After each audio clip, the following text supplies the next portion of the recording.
Oh,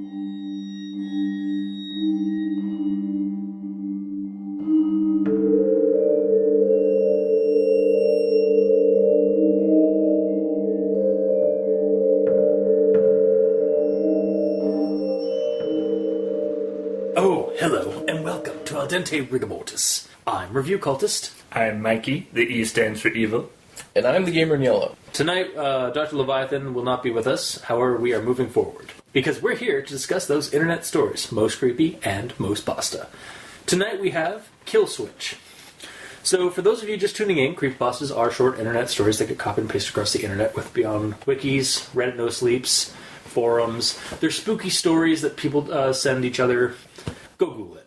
And yeah, we're doing Killswitch, which is kind of like I'd heard of Killswitch early, like beforehand. Like it's kind of up there with kind of like fake video game, like urban legends, like Polybius. And this is definitely one of the earliest video game creepypastas. Like it came out in 2007, around the same time that creepypastas started becoming a slang word on 4chan and like on the internet itself. Mm-hmm. So yeah, I'm surprised we haven't done this one sooner. Actually, I didn't even realize this actually had a actual creepypasta story behind it. Because when I first discovered it, I just knew, like, I just remember reading like a vague like outline of basically. It's a weird cryptic video game that you play, and then when you beat it, it completely deletes itself from your system, and you can't play it again. Spoilers. Yeah, spoilers. So complete spoilers. Yeah, so it's credited to the Archavist on Invisible Games. You can also check it out. So you can check it out on Invisible Games, but you can also check it out at inniscreepystuff.blogspot.ca. I'll leave a link in the description below, as always. You can also hear readings of it on YouTube. One in particular is Creeps and McPastas reading. So we'll just dive into this story. So it's 1989. The Karvina Corporation released a game called Killswitch, and it had a short-lived popularity among American students. I'm guessing at like universities and colleges. The game is 2D monochrome style of like artwork or like style of gaming with side-scrolling mystery horror elements, and is about the survivor of a Russian mine avoiding demons, ghost miners, and other hazards to escape. Her name is Porto. There was a harder option of playable character named Gast, who is one of the invisible demons. He's the stronger character in terms of like power. Like he has like flamethrower ability or like fire ability and poisonous gas ability. Yeah. But he's completely invisible. He's a completely invisible sprite, so it's hard to control him. So only a few people have ever actually gotten far with that character. I don't think anybody's really claimed to beat him. Yeah, no. Like there's literally no sprite at all. It's not an invisible sprite. There's nothing there. Like, yeah, and the only way you can track him is by using his attack, because then that's where you know where he is. Yeah, but it runs out. Yeah, there's a finite amount. Yeah. There's a cryptic story in the game itself of tragedy about the mine, and like how like the government or the company behind the mine basically like cut corners to keep production going and stuff and used archaic machines. And then the demons basically came out of the ground and possessed the machines and shit. And you learn this through, as the character Porto goes through collecting like audio tapes and journals and testimonials from dead miners. This is the game that was the precursor to all the annoying audio logs that you have to pick up in modern days. Yeah. All the modern games. Like Marathon. Or like friggin' everything nowadays, honestly. Well, I mean, Halo and stuff like that got that from Marathon because that's how they told the story in Marathon. But, yeah. Anyway, there's also an uncontrolled size change with Porto that prevents her escaping until you find a secret place that lets you control that size change and allows you to escape. And then escaping causes a white screen, and then the game deletes itself completely from your system and can't be played again. Karvina reps stated that this was to simulate how life works, basically, but that's just life. to quote Tommy Wiseau. A great quote from a great man. Yeah. Players demanded more copies or workarounds after Karvina alluded to a more secret, or to more secrets within the game itself, pertaining to Porto and Gast's relationship. Honestly, kind of a dick move. Yeah. For a game that you can only play once. Yeah. You guys missed a bunch of secrets, but you'll never see them. Because you we only made 5,000 copies. Uh-huh. And yeah, they basically just created 5,000 copies and they refused to print more. And that last copy went for $700,000. I'm getting to that. So yeah, the copies dwindled obviously because there was no new ones being pumped out. The last one popped up was bought at auction in Japan by a man named Yamamoto Ryuichi in 2005. He paid $733,000. He was going to record like his playthrough, basically a let's play of it, to like show it's like, oh, I'm going to beat the game, and then all he actually ended up putting out was a minute and 45-second video of over-the-shoulder shot of the avatar choice screen on his computer, him looking really haggard and Yamamoto crying. And that's basically the end of the story. It's not basically, that's how it ends. That's how it ends. That's what it ends leaves on. it off on, like, Yamamoto was left crying. So, my thoughts on this one, I had a couple of things with this one. First off, the way Porto gets the ability to change her size and stuff like that, like the player, I guess, gain access to that, is she possibly ingests coal that has been turned into coke. And when I heard that, I was like, coal into coke? What the fuck? But yeah, coke is actually... I learned something today, because coke is actually a fuel type. Yeah. A fuel with few impurities and a high carbon content, usually made from coal. It is the solid carbonaceous material derived from destructive distillation of low ash, low sulfur, bituminous coal. I was like, Those okay. were a lot of words you didn't even know what they were. So basically, it's just a more pure type of like coal fuel. Yeah. Why is it called Coke, though? First time I said Coke, I'm like, why is there cocaine there? Well, I thought it was Coke, and then I thought it was Coca-Cola. So Yeah. Oh, it's just the process called coking. Oh, okay. Is that okay? So, and if I recall correctly, you have to refine the coal Yeah. to get coke, and you're in a mine. Well, they had refinery. furnaces that also like let out fumes. And they actually, I did go on the Wikipedia page for the fuel coke, and down like it said like one of the hazards is that like you can there's a certain level of like toxicity that comes off of the fumes and stuff during the process that workers are only allowed like a certain amount of exposure during an 8-hour shift. Yeah. Before they have to be removed away from that system because again it's a hazardous product. But the thing is, like a refinery isn't going to be in a coal mine. Yeah. But yet she finds a secret room with one of those ovens. Yeah. Video game logic. Yeah, it could just be that. Or maybe that was another thing like this company was doing. Like they were trying to like But they're trying to mimic life, and that wouldn't happen in life. No, they're trying to mimic life to the degree that once the game's over, you're done. Oh. Not the entire... Like, they're not trying to simulate entire life. Because that's just life. No. Well, there could have been, like, a refinery next to the coal mine. And there's, like... While they're down in the mine, the miners made caverns to go to and fro. So they don't have to leave the mine and go...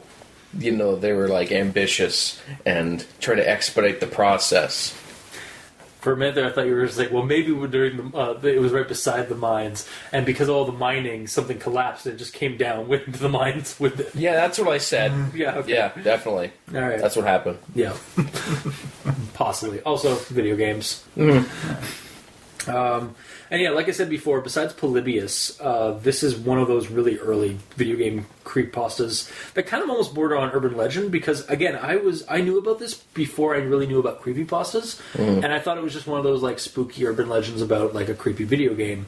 Which is what a creepypasta is. Yeah, but I mean, like, before I knew what the slang word was, or what the term was for creepypastas. Which really, that's where creepypastas kind of stem from. It's just they're urban legends that get copied and pasted. They're urban legends that are created and get copied and pasted across the internet.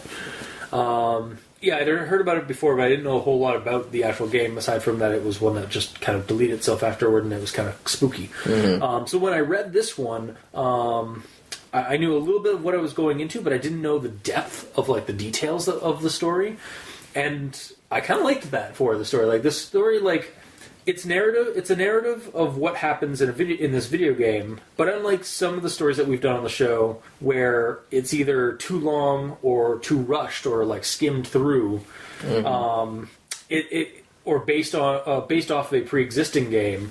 And you need context to actually really kind of get or to really have like the nostalgia factor. And to get the full effect of the full effect of the creepypasta or like of Innocence Ruined. This one seems like it has spends enough time with the details and like telling you about the game before it just kind of finishes up. It didn't really feel that rushed to me like we've had on other stories. Like, well, I don't know, Yamamoto. We haven't got to that. That was a typo at the end. We haven't got. Well, that's a typo. That's not pacing, or that's not like how the story, like the way the story goes. You could argue it was rushed to be put on the web if there's still spelling errors. Yes, but I mean, whatever. It like narratively, like the way that it was written, it didn't feel that rushed. Aside from the spelling mistakes. Mistakes. There was one. Yeah, actually, I saw a couple too. Okay. Grammar mistakes mainly, but whatever. The way the game. We're not grammar Nazis here, so whatever. Well, we kind of are, but speak for yourself. the way the gaming community reacts to this game.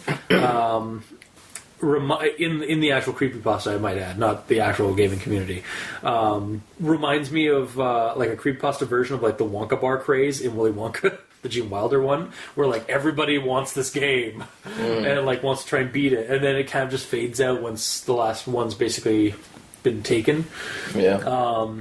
And also kind of shows the obsessive tendencies in people in the story, because of. Like not just for gamers like in general, but like people in general like want like obsessing over like some kind of like fad or like some kind of media craze thing.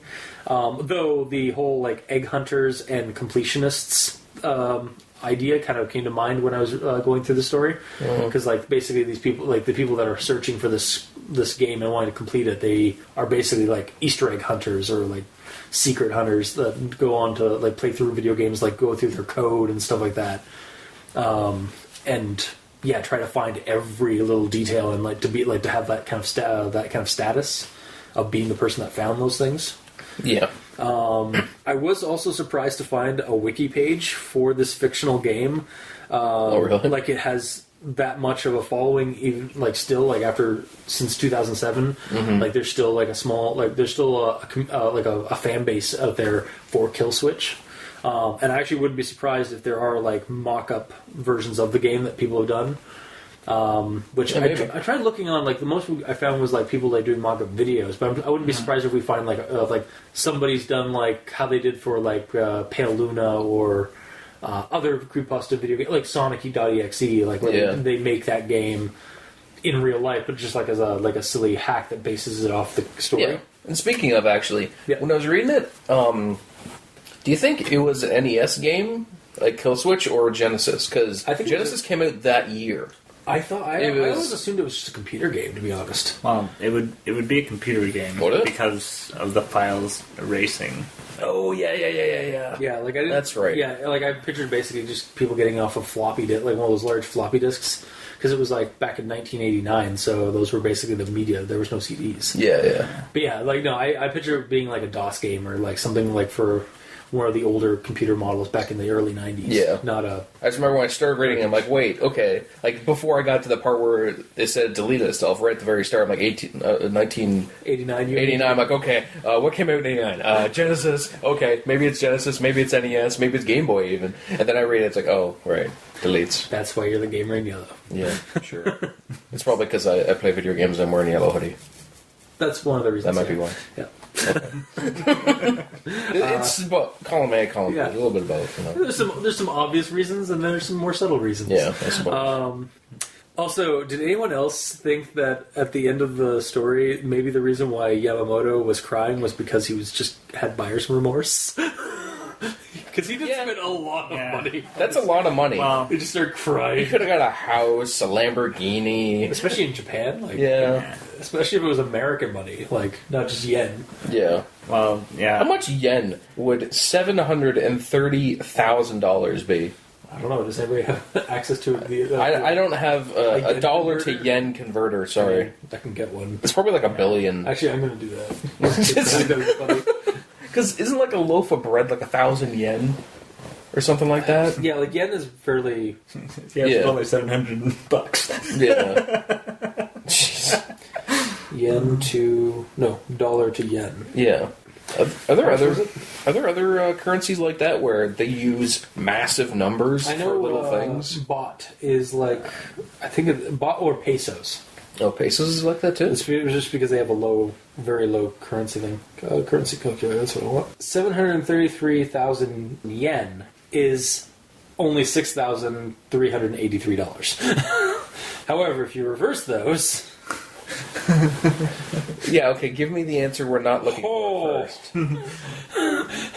I think that's in a million? That is $84,170,000. No, Or yen, sorry, yes. So it's a big number. Yeah. If it's yen, it's not that big of a number, although it's still pretty expensive for a fucking video game. Oh, yeah. Or like even a collector's one. Yeah. Yeah. And for yen, that's still a lot of money. I wonder what was actually the most expensive game that's ever been sold to someone. You know what? Actually, I wouldn't bet. Was the Saints Row the $4 million edition sold? What? What? What? I'm pretty sure when they released Saints Row 4, they released a $1 million edition that came with like a car and stuff like that. I did not know. I'm gonna have to Google this. I don't know. We're not gonna do that on the show. Wow. Seriously? I'm pretty sure a lot of those ET cartridges that they found in the desert went for a pretty substantial sum. Seriously? Probably. They're basically just like collector's items to put on your wall or like as like a mantelpiece or something like that. I guess. I know that actually Aaron from Game Grumps has one. Does he? Yeah. I doubt he spent $700,000 on True, but who knows? Picked up a garage sale for it. Yeah. a quarter or something. Yeah, exactly. Yeah. So that's basically my notes or my thoughts on this one. I enjoyed the story, so there was also the grammar. There was a grammar issue I forgot to mention. There was a grammar Nazi again. I'm sorry. Well, we already addressed the little bit of grammar, Yeah, and now you have to go on another tangent about This it. is one thing. Fuck off. That's you right now. Go. All right. And it's just like there's a couple of instances I saw where like words were basically like one word when they should have been two. Like basically there's a space missing from a couple of times. That's about it though. If there was, I didn't even see it because whatever. Because you were rushing to get it done to read the story. No. You don't know me. I do. Damn it. But yeah, so other than that, like again, that was a little bit of a nitpick, but it does go on like it does. I felt it was worth mentioning anyway. So, but that's my thoughts on it. So, Mikey, E stands for evil. Well, do you have to say his name in its full extent? Yes. All right. So to start at the end, I did read some comments about the ending and about how cause at the starting screen he doesn't know which way to go to play the game because he only has one. Oh, he's overstressing. And he's overstressing. And thinking about it, I was like, well, he wasn't overstressing when he bought the game. Like, that's a huge decision. That's a commitment. That's a commitment. So he's not going to just sit at the loading screen and be like, staring blankly, crying. But also, like, there was nothing in the game where it says you pick a character and then you're done. You have to go through that character. It's when you beat the game. Yeah, exactly. So there's no stress in choosing a character. He can literally just go in, pick Gast, try out, go, this is bullshit, okay, I guess I'll go do this one. That is actually something that like pulls away from the game, is that there is no mention of like yeah, it says like once you beat the game that's over, but like what's like but what's stopping you from like there's no mention that you can just like jump out and play Gas character for a little bit, and then jump out and play. There is mention. They said that you can do that, didn't they? Did they mention that? Because they said that people use Ghast, and then they're like, "This is bullshit. I can't beat the first level," so they end up going to Porta. Like there's but do they when you leave from Porto's save file or whatever, or the file or whatever, do you go from like to a checkpoint or you like where you continued, or do you like go right from the beginning like most early games? This isn't Fallout where there's save files and checkpoints. That's what I'm trying to say. Like it's an early game too. It's essentially you start the game and you play through it. It's like loading up Super Mario Brothers in the NES. Okay, you load it up, you play. Yeah, and then it's just at the end. It's just with this game at the end, the cartridge self destructs in 5 seconds, and then that's it. Yeah. So it's just your character selection. There's no save files. It's just so it just like seems weird that like people would be freaking out because like, oh well, so man, there's a lot of people beating Porto's thing and just finishing the game and and that's the thing. Like it's not uncommon for someone to beat the game. Pretty much everyone's beaten the game, but this guy's like, oh, I'm going to buy this game and I'm going to beat it and put it on YouTube. It sounds like he's going to be the first to do it. Meanwhile, everyone's done it. Yeah. And because the way that it post on YouTube because YouTube didn't exist back in 2005. It's fine. No, I corrected myself because it did state that he did that in 2005, not 1989. Yes. So, anyway, sorry. But at the, we're still going on a tangent. I'll go on my own tangent after. Well, you can't continue tangenting. That's basically okay. Fine. How the story. And then it comes back to me, and then we go on another tangent. Like when I saw the ending, because I was completely under the impression that you can switch characters whenever you want, so I didn't see it as he was stressing about that. I thought it was more of the horror and the actual creepiness of the game, it was getting to him or something. Yeah. Just it being having influence over him. Just having that, just basically, it has this intimidation factor, just the presence of it there. Yeah. Yeah, I could buy that. Yeah. I mean, there's nothing really innately supernatural in the story, aside from the weird programming that deletes itself and it makes it unplayable after. But it's not supernatural. No, it's not really supernatural at all. It's just a spooky game. Yeah. It's basically a pseudo natural game basically. Mm-hmm. It's not so much supernatural as it's just strange. Yeah, but that's about it. The programming's weird. It's really just the storytelling of a horror game. Yeah, and like it says in the story, it's basically a precursor to Myst or Silent Hill. Yeah. Which I did. Okay, I did have another thing about that. That's a bit of a misnomer too, because Myst, you can't see the character, but it's first person. That's actually I was going to bring that up in my notes because I did have they use those examples, and I know why the concept of those games, the actual the mystery and the genre concept of those games is a good reason for the use of those examples. But otherwise, this game is a side-scrolling 2D platformer kind of game or mystery game that doesn't have anything to do in terms of mechanics and whatnot with those other games, because those ones are fully 3D or not mechanic wise though, but just the thought of it, because Myst, I haven't personally played Myst, but I know a tiny bit about it. It's a semi 3D point and click adventure. Yeah, it's an adventure and exploration game, right? Yeah, and that's what you have to do in Killswitch. Yeah, and Resident Evil. Wait, no, it's Silent Hill. Silent Hill, yeah. Sorry. It's straight up horror. Survival horror with and trying to figure out what's going on in this creepy town. And so I get those concepts. To be honest, it's kind of more like Silent Hill than Myst. Yeah. Did Myst have any horror aspects at all? It was unnerving in certain spots, but otherwise it was just weird. It was more of a mystery game because you just weren't sure what was going on because you literally just get dropped onto the island of Myst. Yeah. Okay. Yeah, no, I didn't really see. Aside from the mystery aspect of it, that's the only other connection I saw with using that as it's a precursor to Myst or Silent Hills. Well, they could have been saying it's a precursor to both of those things, not just it's a precursor to this one because it does this, and a precursor to this one because it does that. Yeah, and actually, when I started, the reason I didn't really have it in my notes because I actually erased it from my notes because. I also put into account the fact of when the story was made, because when the story was made, those games were basically the examples for weird, mysterious survival horror games, Whereas now, I would have, if this story had been written in, say, 2012 or even 2014, or even the present day that we're at now, I would use examples like Braid. No, maybe not Braid, but same artist basically did one called Fear Itself. No, not Fear Itself.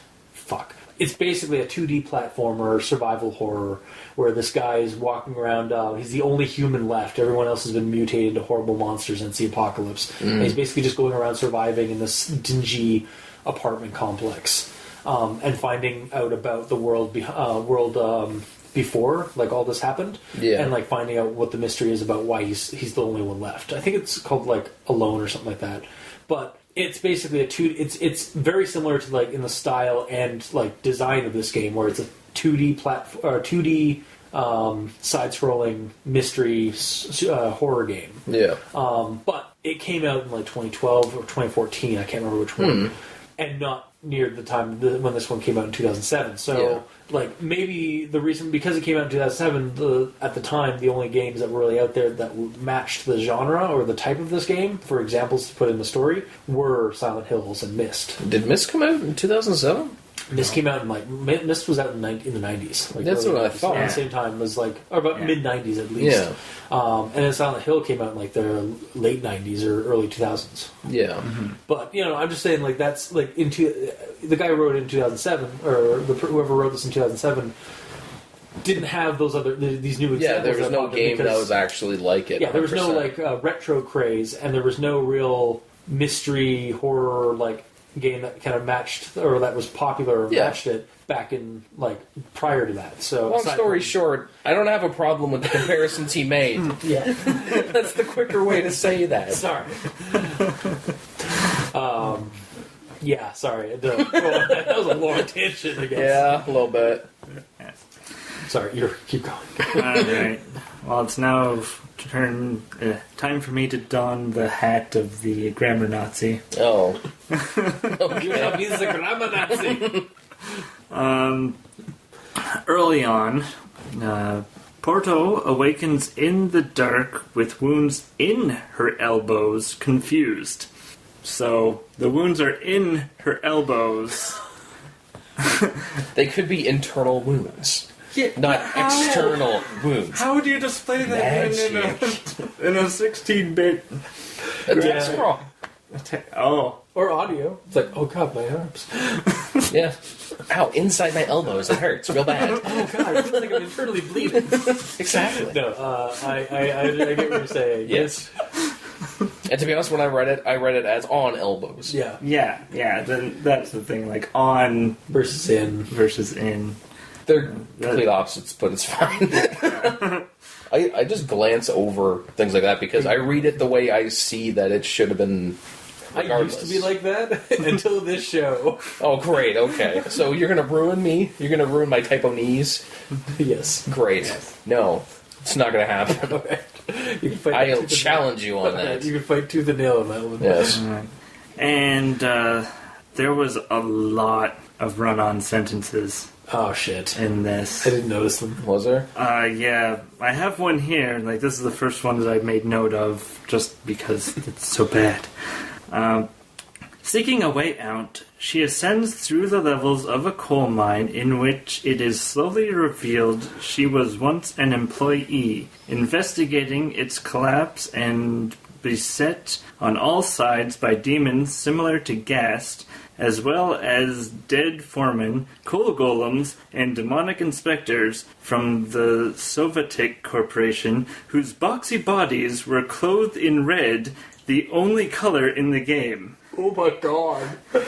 Oh, wow. Yeah, I saw at least two. Maybe I see at least two. I saw at least two opportunities to put a period there. Two? I saw like 4. Yeah. Yeah. Jesus. There's no period until the end of that. Wow. And, okay. Yeah, I did not notice that. But you know what? Someone typing it out, he might have just accidentally put a comma in where it should have been a period. That's not my problem. Oh, no, it's not. I'm That's saying this is kind of also part of the point of this podcast. I suppose. And it was interesting to note that red was the only color in the game. Just because when he said that, I actually went back. It's like, so it's more like an Atari 2600 game where you're limited in color scope. But no, I thought it was more. It's an artistic thing. Like it's Sin City kind of thing, you know. Yeah, but it's just that's a lot of red to be in a game, and it would be hard to distinguish shapes if. You got black, you got lightish kind of black, you got super dark gray, you have dark gray. That's assuming gray, that you have light black gray. and white aren't colors. They're shades. There is one color in this game, and it is red, and it has a value of shades as well. Yes, but black and white wouldn't be there. No. Yes. So it's black and white and red all over. I'll just leave. Yeah, please do. Get out of your house. yeah, and Ghast being invisible is one of the worst game design choices. Yeah, I don't understand why he had to be invisible. Also, it's like, oh, I was fighting demons just like Ghast. I was like, wait, so you're just fighting invisible entities? Yeah, I didn't understand the comparison. Yeah. Because they're not invisible, I'm assuming. Yeah, exactly. It didn't seem like... Yeah, Ghast's, again, I understand, make Ghast invisible because it's more challenging, or it's really fucking challenging, and you don't want anybody to... Maybe there's some secret, maybe they put some, some revelation at the end of Ghast's story, so that's so mind-breaking that they just wanted to make it super hard to get to... Yeah, get to definitely. That will connect, his story with Porto's. Because it's... people assume that, the reason why the gas that Porto inhales at the beginning of the story and beginning of her levels is that it's actually she's inhaling gas, and that's why she's able to change in size and all that. Mm-hmm.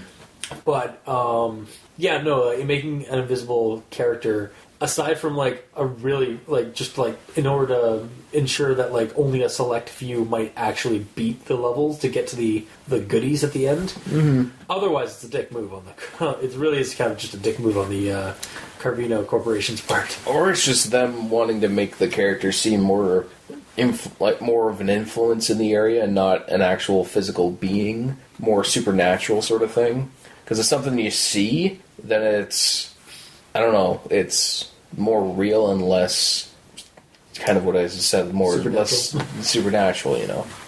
Yeah, because I kept trying to visualize. You can't visualize an invisible ghost. I was literally because I knew it was a demon thing, so I just kept envisioning a pixelated looking demon, the creature, but invisible. So it would periodically this vanished from my mind's escape. No. Of No. No. If you visualize anything, just visualize gas from... It's just a weird thing to put into game story. Design is a horrible, horrible choice.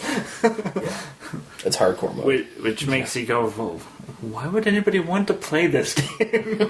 Apparently, a ton of people were like, "Oh man, we need to maybe to beat the game." It would be also. It was 1989. Game experience too. It was 1989. What was really at that point? Genesis came out in colleges and universities. What do you mean?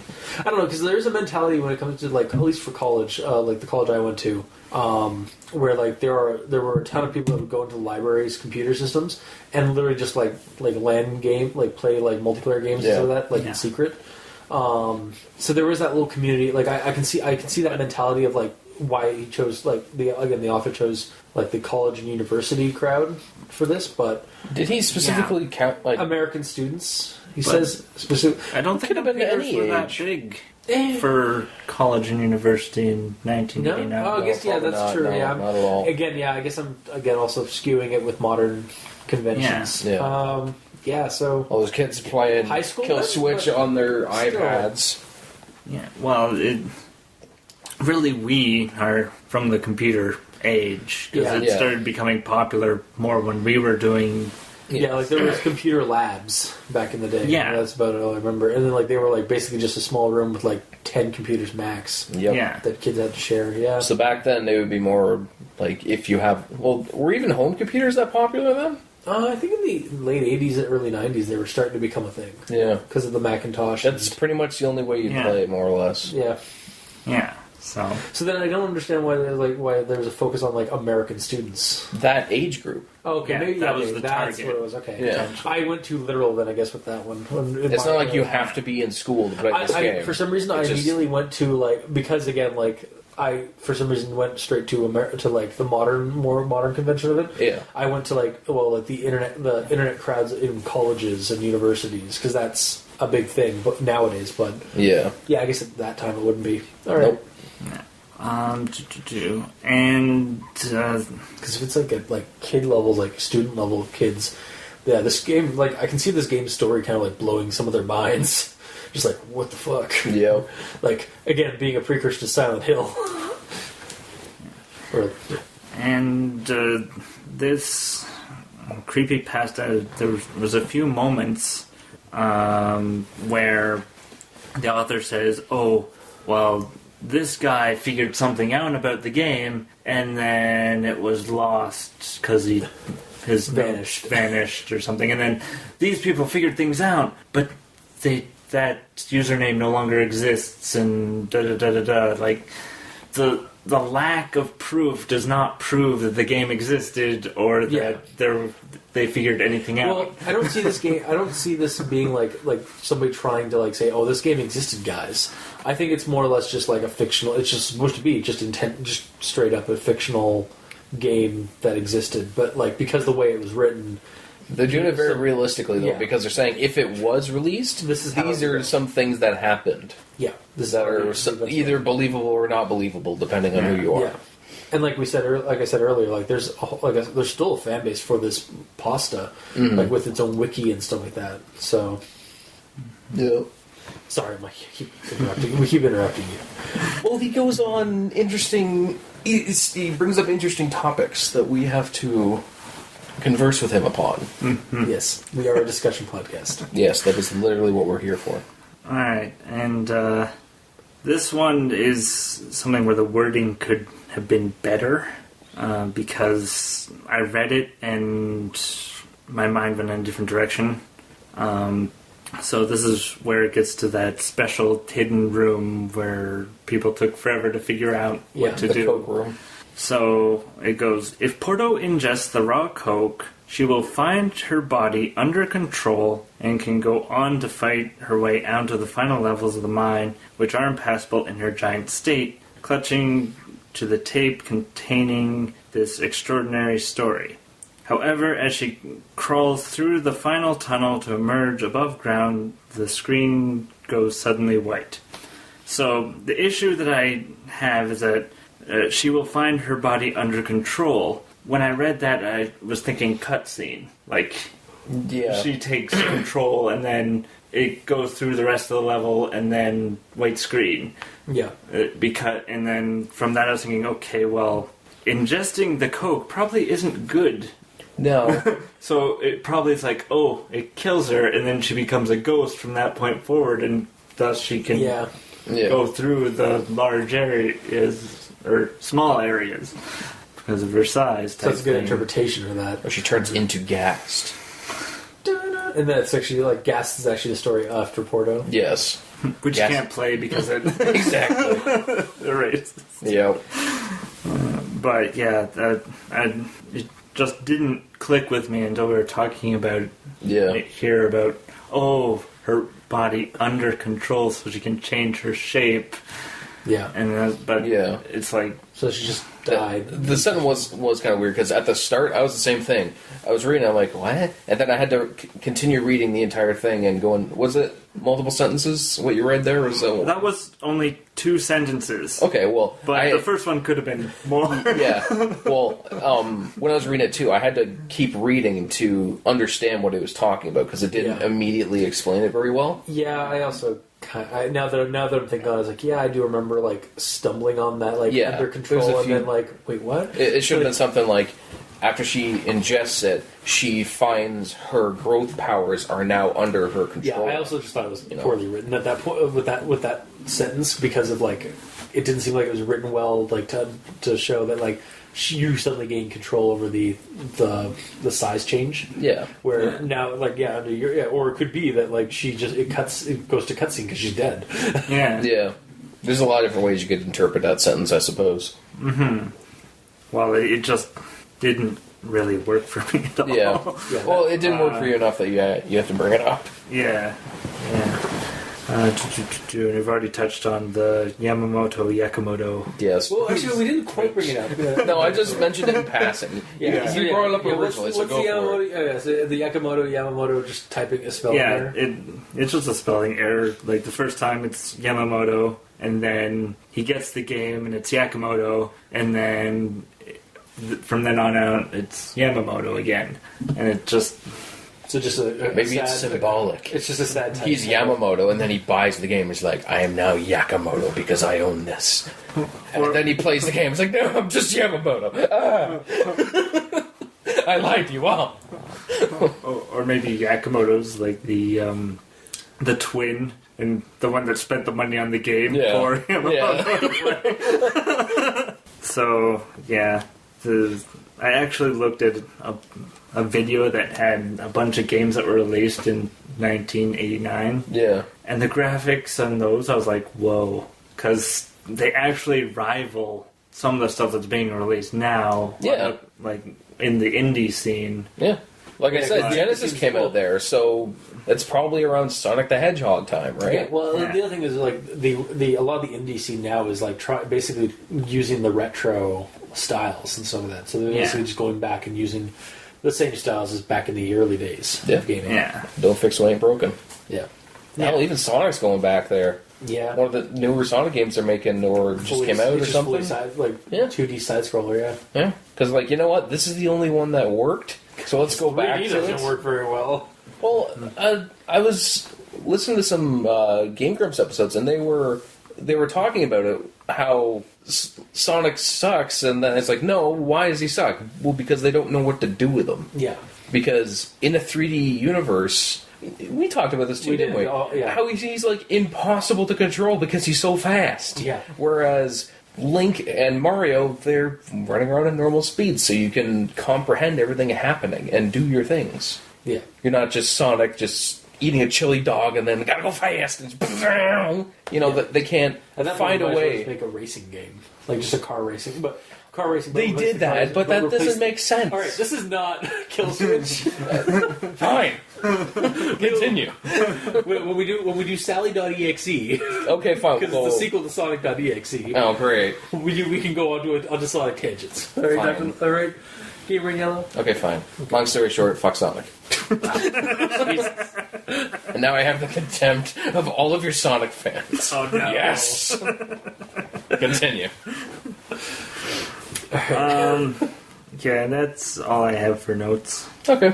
So those are the main issues that I pointed out, and I don't know. It seems like almost like they wanted to make something just for that statement from the company to say, "Oh, it mimics life." And well, that's basically what I was getting. I was kind of like It might have come from like last week's episode where like I couldn't find the message or the meaning for why this, because when it comes to lost episodes, usually the meaning of the message is like innocence destroyed or something like that. yeah, but like for this, so I was actually like thinking back on that for this one. I was like, well, what's the meaning of this game? Like, why is this game made? What's the point of it? What's the meaning? Of the game in the story? But in the story, they literally tell you the meaning. Yeah, like they tell you they say it's the. There's like cliff notes from the actual developers telling you the reasoning. Yeah, that it's the destruction of, or it's the end of life, or it's like basically trying to simulate like that you don't get a second chance once you've beaten the game. You don't that's it, it's over. Mm-hmm. And that's what I was trying to like for this one. Like I was trying to and that's really what it is. It's just it's handed to you in this one versus like fucking where you're like, oh, versus Tom and Jerry VHS, where it's like, what the fuck? What did I just read? Like, now, do you like that, or were you like, oh, when it just told you? No. I mean, like, because at least I feel in this one they gave you the information, but they also left some questions for you to ask yourself. Yeah. Hence why we're still talking about it. Yeah, exactly. If there was no questions, we'd be like, that's it. Goodbye. Yeah, so like I feel like I don't know. And maybe it's because I have some reverence for this game. Well, you do. There's two revenants behind you. Oh god, the reverence for this game, like being like one of the oldest video game creepypastas. I am a fan of video game creepypastas, whether they be shitty or not. So like this one, like kind of has like this is like looking at this one, it's like, oh well, this is one of the oldest ones, like, and so maybe it did, like, maybe this is like where it's like was done good, and then all the other ones are kind of just tried and failed. So yeah, when I was looking this up, the brief little bit of research I did early, it was saying that it was like there's lists of like the top 10 video game creepypastas, and this is one. And this, right? That popped up as one of them. Yeah, it's one that I'm surprised we haven't done on the show earlier. So essentially, I came into this with high hopes because of that. Yeah. But like I still, I like at the end of the day, like even despite its faults, like I still think that this is I did enjoy the read of this one. There are some things that could definitely be fixed in the story, like as we mentioned. But yeah, I'd probably even recommend it. But we'll get to that in recommendations. Yeah. Gamer Yellow, do you have anything extra to say on your side of it? Sure. Now, since we've now given our things, and we've kind of just interspliced our own opinions in other people's. Yep. I mean, a lot of my questions have been answered throughout our discussion, but number one, let's start at the beginning here. Killswitch. Why? Why is it called Killswitch? Is there anything in the actual story about a Killswitch? Or anything? I was under the impression, again, Killswitch meaning like that once you beat the game, it kills itself. Oh. The game itself is a Killswitch. Yeah. Oh, yeah, that makes sense.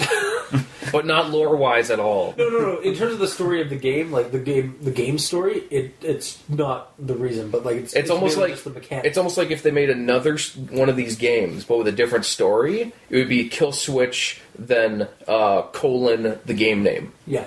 Kind of thing, like because that's the story. Meanwhile, but the game is a kill switch because it kills itself. Yeah. Basically. Okay. Yeah, that makes sense. That makes immediate sense now. Okay. Amazing.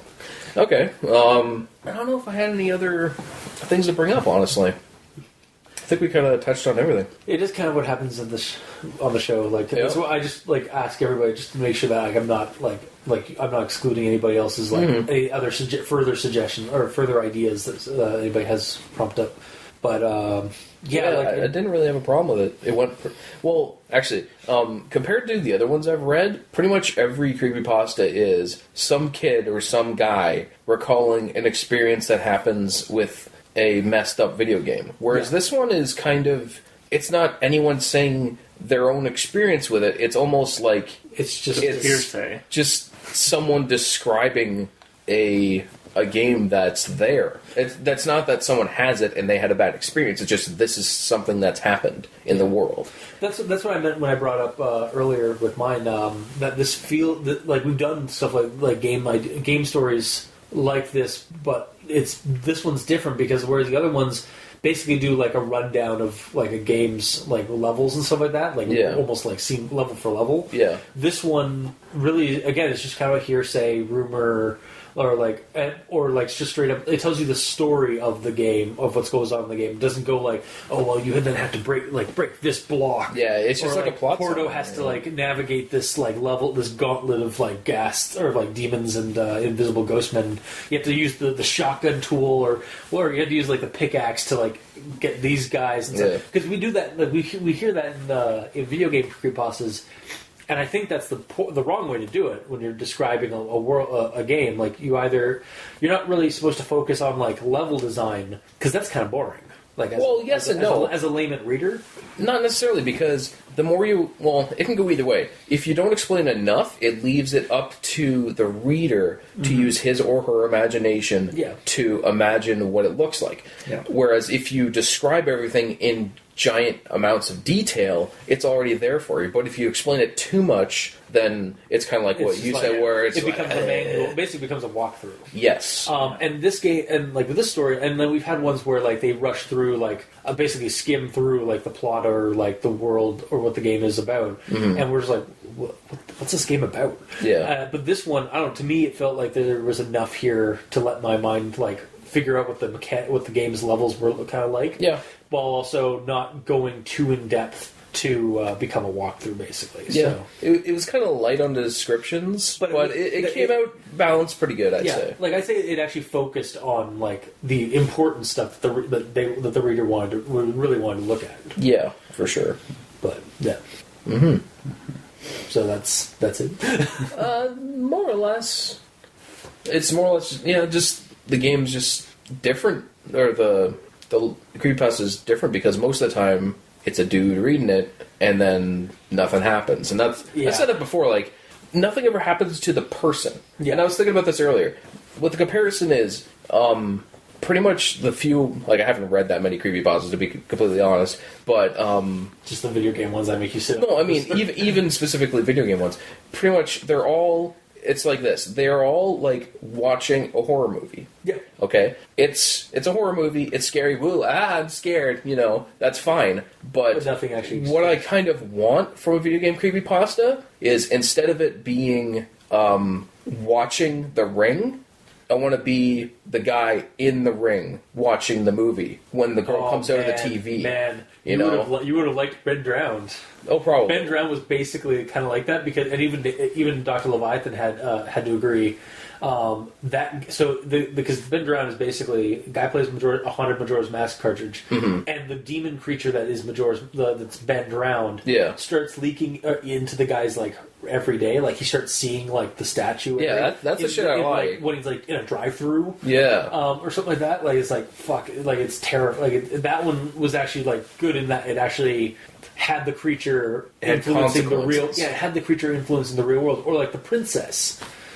Is another good example of a good video game creepypasta, where it's a creature that causes problems in games and in popular games. So you get that nostalgia factor for people who have played some certain games, and like they give you a broad span, like Banjo-Kazooie, Zelda, but even like F-Zero and Mario games, like a huge spectrum of like those '90s classic video games. Yeah, but then. It actually the entity in the game, like as you're playing the game, like people are found dead later on, being like bludgeoned to death as if they were hit by a fucking freight train. Yeah.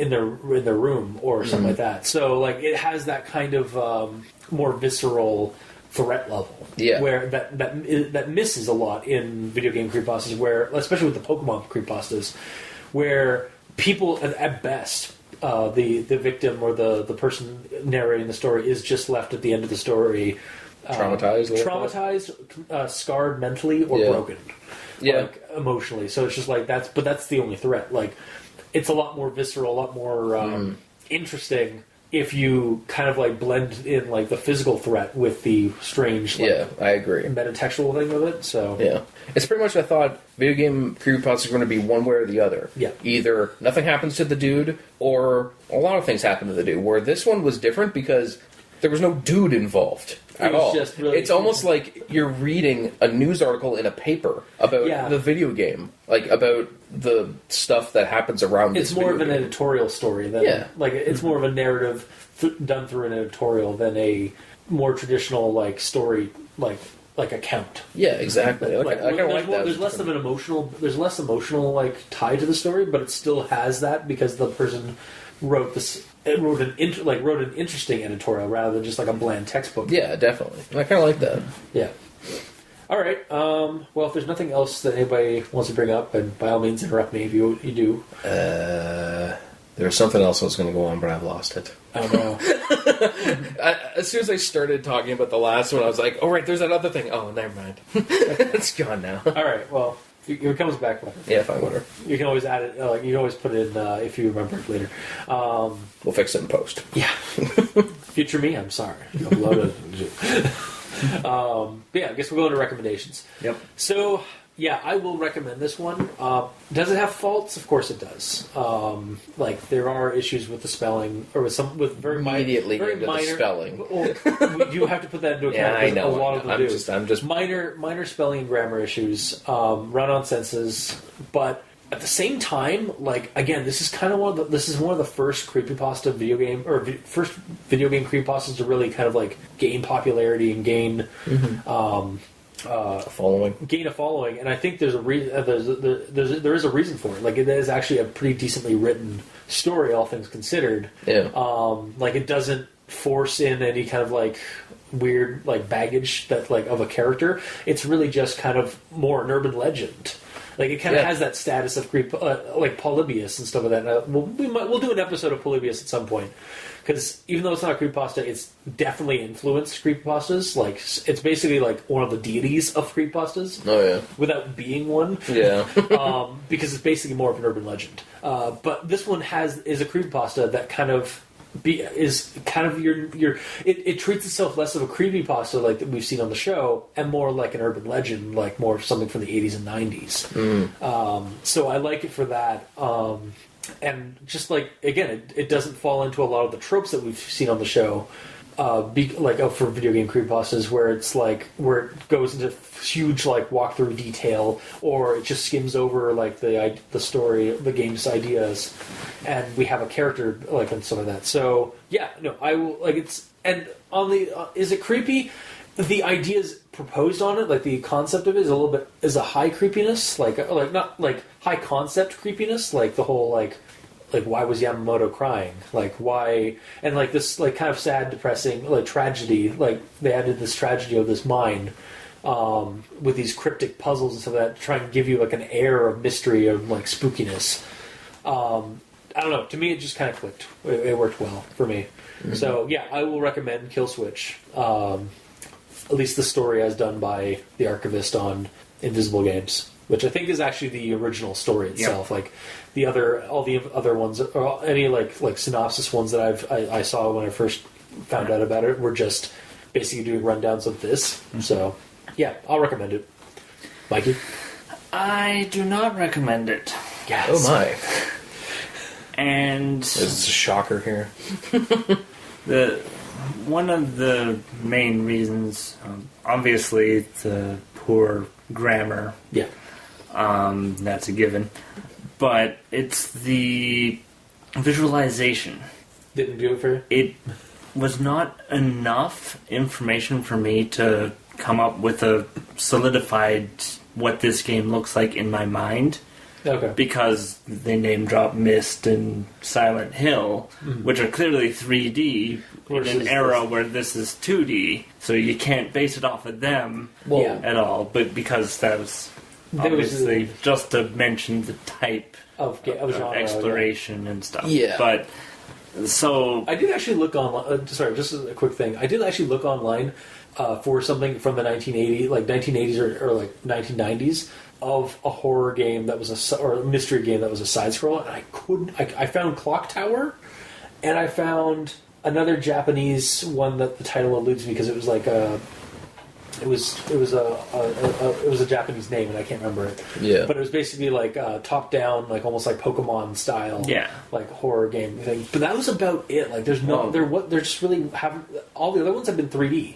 Yeah, like, even like the one for 1989-1990 was Alone in the Dark, which was a PS1 3D game. So, but mine did sort of go with the top-down Pokemon sort of game. Yeah. And not a platformer. That's what you thought of it like? Sort of. Well, mainly because when I was in high school, we played with actually making games. Yeah.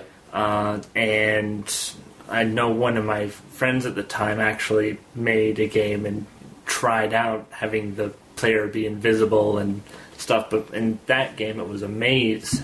Gotcha, yeah. Which would have been very similar to this then, yeah. Which makes more sense because it's a maze, but there was no enemies. You just had to get to the end. Yeah. And then from a design standpoint, it actually became more interesting when he had the character visible, but the walls were invisible. Okay, yeah. Because then, I know where I am, but how the heck do I get out of this maze that I can't see the walls? It's basically kind of almost simulates like when you're in a completely dark, lightless room or like maze where you can't see any of the walls and some of that except for feel of them. Yeah, and that's how that would work. Yeah. Yeah. So the whole design decision to have an invisible character just, I know for a fact, doesn't work. Yeah. But then, like I said, the whole sort of top-down is probably about as close as you can get for that for this type of game. Like even with text section that explains what you're doing, and it's like you can't touch that. It probably is. Like I keep envisioning like a 2D side scroller, but I can definitely see now. I can definitely see it being like a top down game, like because especially like in like that period, like even the Atari and some of that had that kind of mentality. Like there was never like the side scrolling stuff really came into with Zelda, like Legend of Zelda and stuff like that. I think Legend of Zelda 2 was when they actually employed like 2D side scroller. Yeah. But like with a maze like thing of like being in like tunnels of like a mine like that, set top down would definitely be more the visual. Well, the thing for me is when I did a tiny bit of research, I looked in just Google Images, and this is one of the ones that came up. Yeah, see, that's what I had that kind of thing in my head. I visualized that without seeing that. And that's one of the ones that is on a YouTube channel. Yeah. Somebody obviously made. But as this is what I've envisioned. Yeah, that's true. Yeah. And they tried to make it look real because they used a username that was in this pasta as their YouTube username. Oh, did they? So, hey, see, that's another, like, again, sorry to just hijack your recommendation opinion thing for a second. That's another thing I like about the story is that it allows the reader to kind of like world build along with the it's really just an example of world building as well with this one, where it's not taking a previously existing thing and it's an original concept, it's an original title or like original game idea. But the problem stems from the fact that if you're writing something, you want all your readers to get the same visual. Not always. I don't think always. I mean, there are some times where you can leave certain things like up to the interpretation of the reader. Like you're not like you may have one idea, but your reader like you can never control what your reader like thinks when it comes to read. Like this show has definitely proven that. Like I think like leaving it open it's not I don't think it's a flaw to have like multiple people interpreting a different idea for this game because it's not a real game, first of all. And so like you could have that kind of interpretation. Well, I envision it as a 2D platform like that image just showed. But little more description. Yeah, would have been a little more right focus, up. But the thing is, because it's a video game creepypasta, and also I remembered that thing I was going to talk about. Okay. Because it's a video game creepypasta. Wait, I think I lost it again. Doesn't matter. Because it's a video game creepypasta, though. Oh, I found it again. Okay. You kind of want the reader to know what type of video game it is, you know, because otherwise it's just open to interpretation, and it's more of just a story and not a video game. Like, it's less video gamey the less you explain it, to a point. Yeah. Because if you explain it too much, then it's a pain. We already discussed this. But the fundamentals, I believe, have to be discussed. Mm-hmm. Or if it's a platformer, say it's a platformer. Yeah. You know, if it's not, then say what it is. Yeah. All right. I mean, I don't know. I'm still you like the mystery of it? I'm still of the opinion of like I like my mystery. Like I like the wonderment of like letting your reader figure it out or like decide a little bit. But I do understand also that it is another opinion to have want to be a little bit more concrete, especially when it comes to when you're talking about video game, even though it doesn't exist. Yeah, but the thing is, there's enough mystery. Or there should be enough mystery in a video game creepypasta to begin with. Okay. Without having to think about what it looks like or what type of game it is. Yeah. That should be the least thing, the smallest thing you were worrying about. Fair enough. Mm-hmm. Yeah. Because the main mystery is like why this game is weird and what are the secrets of it. Not threatening or fretting over like what design is this? Mm-hmm. Mm-hmm. Basically. Yeah. Sorry. We've completely hijacked your recommendations. I apologize. That's what we do here. Yeah, so I've pretty much we've gone over everything. It's clear that it needs more editing. Yeah, so make sure. Well, I mean, like but that's clear with all 2007 is like a little late, but. Mm-hmm. Yeah, it's also the thing. It's also the nature of creepypastas because they are basically just like, regardless of the authorship, like usually like they're like amateur writing or like they're just like they tend to just be like first drafts. Just get out there mainly to use like the internet itself as an editing tool. Because I know because we like we do always harp on the show about like first draft, like something being obviously a first draft. But but sometimes that's the reasoning why people post it online is like so they can get opinions from other people. And I mean, is that a good thing? Is that a bad thing? That's up in the air of debate of whether or not it is. Because I've seen commenters that are really constructive criticism, and then I've seen ones that are complete assholes. But that's the nature of the internet. Yeah. So, but yeah, sorry. So, end of the day, I'm not recommending it. okay. Okay. Now we're on to me, I suppose. So, gamer in yellow. Honestly, I'm going to be kind of in the middle between you two. Okay. I am literally and figuratively in the middle between you two right now. Because I like aspects of it, but there's other aspects I don't like about it. So I like the fact, I remember the thing I was going to talk about too.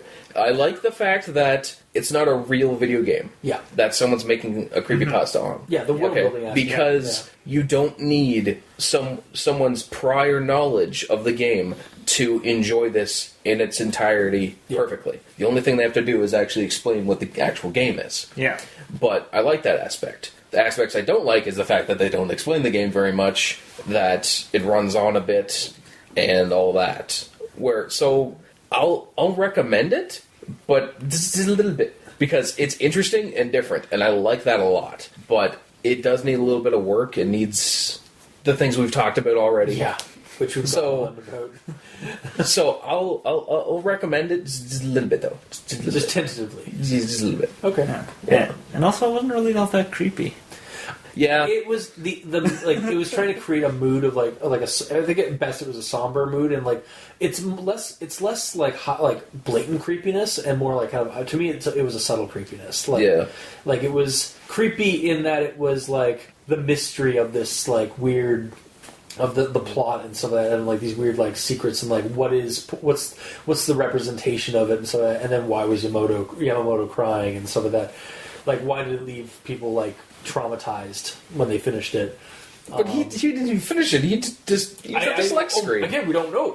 And again, that's also another issue. Well, obviously that he didn't finish it because he was at the select screen. Yeah, The and game also wouldn't that be could be an issue. Like, why was he crying? Because he didn't even start the game. Yeah, but that's the thing. They didn't mention a lot of things, you know? So, And personally, I wish it was... I'm fully behind creepypasta video games being influential on the person with the creepy supernatural aspect. And this does not do that. That's Because why it's not really, that's why I'm low on the recommendation, but it's interesting, so I'll be like, okay, yeah, try like, it if you want, I think it deserves like a recommendation in that for me anyway, like personally. Yeah. Just because like it is kind of the forefather of like the weird, creepy, or like the weird, strange, like unusual video game that doesn't exist, but people thought like there were people that like there are probably still or were people when this story first came out that people were looking for it like online. Yeah. And like reading it, like I was like I started like having little inklings like, did Karvina Corporation actually exist? Was this based off of something? Like, and like I went online and looked, I was like, oh no, Karvina's totally just bupkis. And But that's good because they explained at least that part enough to make you question it. yeah, exactly, yeah. And then, what if he's crying because he beat Gast? That's what I was thinking as well. Like, what if Maybe it doesn't delete the game when you beat gas. Maybe that's so that you can play Portal. oh my god, that's like you find out like the terrible ending of beating of Gast. Yeah, no, I'd like that. I like that would be a cool like that. That's a cool like that's the creepy interpretation. It's like why is if that's the case, then why is what caused him to start crying? But the thing is, there's a lot of questions here. No, and there's no answers. Yeah, but that's also part of the point. Like, because you can have a story like that tells you all the answers, but it sometimes belittles the game or belittles the story. Whereas sometimes having a lot of questions like not unanswered leaves your audience, leaves your reader to like speculate themselves. Like, what the fuck did I just read? Like, and like maybe sometimes that's what you want, like some sensationalism of like, wait, what the fuck? Like Inception, the end of Inception. When the spinner just keeps going and it's like, and then it cuts to credits before it ever actually falls down. It's like, wait, is he in the dream or is he not? What's going on? And then you start talking to your friends about it. It's the same thing with like Sleepaway Camp. where like spoilers for a 20-30-year-old a horror movie. Angela's a boy and a killer, and when that last zinger scene of the ending of that movie, she when it literally cuts on her like screeching inhumanly in a completely naked boy body, and with blood all over. And like blood splatter because she just killed the boy that was interested in her, in quotes, and then it cuts to credits, and I was like. You walk out of the by that point we've heard like accounts where like people walked out of the theater from that and it's like and just like literally just gathered around the theater, like outside the theater, just start talking. What was that all about? What's going on? Like it's just like a zinger, like a revelation thing, like just blows your mind like that.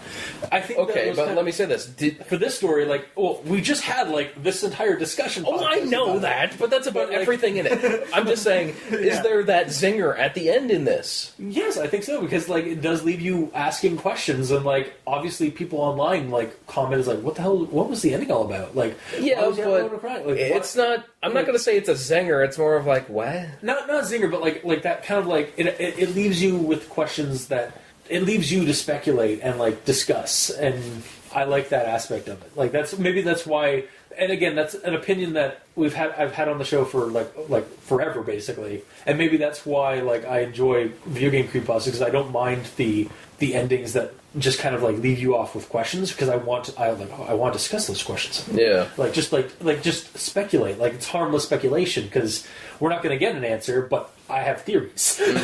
Of course. So yeah, that's the other thing that goes on with like video game creepypastas or some creepypastas in general is like having all those questions are sometimes a good thing for me, at least in terms of as a reader. I hear you. Questions are good, but it needs some more explanation. All right, fair enough. Yeah. Like personally, I would like it if like the small amount of technical explanation. I would like to know what the game was on. Like obviously, yeah, we do. Like right off the bat, they didn't say it was a PC game. That's so true, I went in there thinking it's a console game because I've been playing consoles for a long time. Yeah. So I immediately went in there thinking it was that. Then at the end, I had the revelation. I thought, oh, it's PC. That right, it deletes itself. Yeah, and I don't know why. I just instantly. I think it's because I heard students, and I instantly thought it was students had access to computers, and. But that's the thing. There's too many questions among all of us of simple things that they should have been like just explaining off the get-go, bam, bam, bam, this is what that is, without rushing it too much, obviously. But yeah. Basically, we're all conflicted on why we like or why we don't like the story. Yeah. Yep. And that's fine. Like, we all have our different opinions. We've never claimed to be of the same opinion on the show or ever been able... I think we've rarely, reached a point where, we all agreed on something, unanimously. Mm-hmm. It's happened, once or twice. I think that's about it. Yeah, a few times. So, yeah, it's just a matter of opinion with everything, so... Yeah.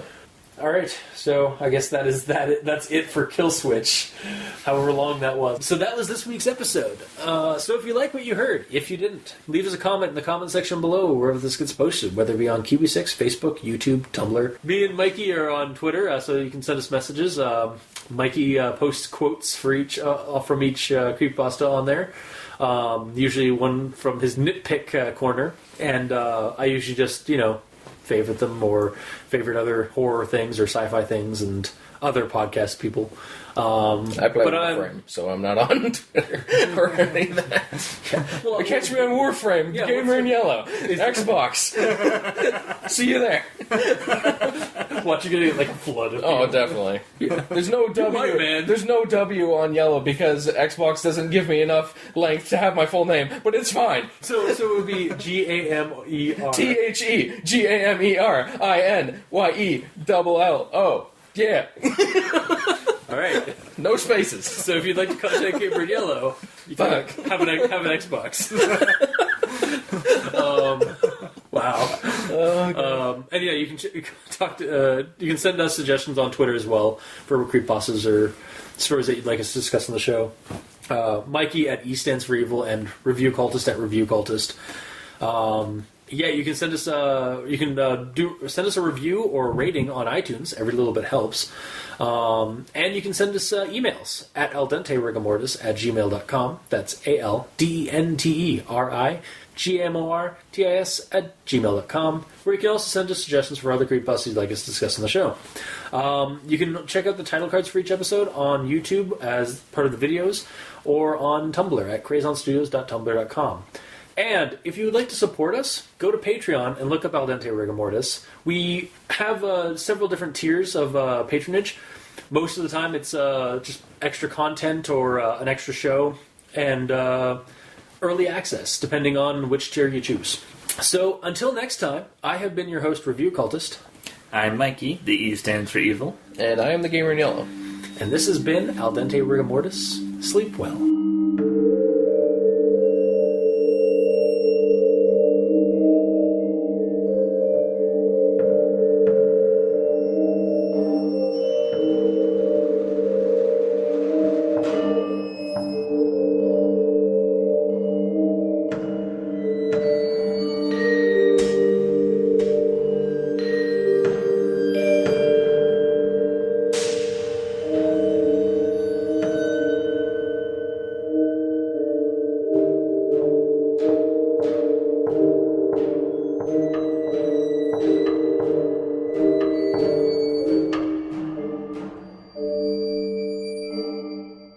Yamamoto first, and then Yakamoto, and then Yamamoto is crying. But the question is there a Datamoto? Forced Animaniacs joke. Yamamoto, Yakamoto, and Datamoto. Ha! Hello, nurse. Hello, Porto. Porto. Porto. Porto.